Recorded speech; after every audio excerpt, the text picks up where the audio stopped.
Hello नमस्कार सबैजनामा। आज चाहिँ मैले बेल्ट पार्किङ भनेको के हो र कस्तो हुन्छ, काम के गर्नुपर्छ भनेर सानो इन्फर्मेसनको लागि भिडियो बनाइरहेको छु होइन। मैले काम गर्ने लोकेसनदेखि लिएर यस्तै सिनहरू देखाउँदैछु है। म चाहिँ एउटा हस्पिटलमा काम गर्छु अहिले एज अ भ्याली ड्राइभर। ठिक छ।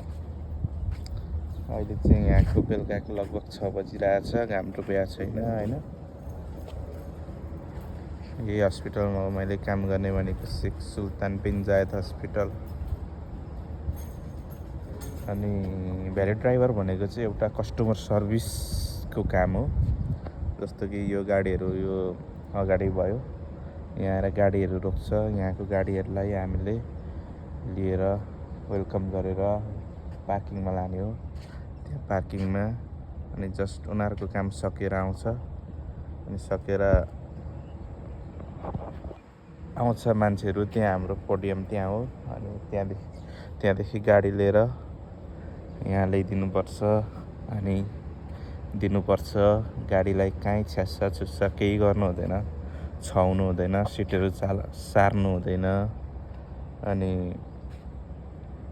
एसी खुल्ला छ भने खुल्लै छोड्नुपर्छ, बन्द छ भने बन्दै छोडिदिनुपर्छ।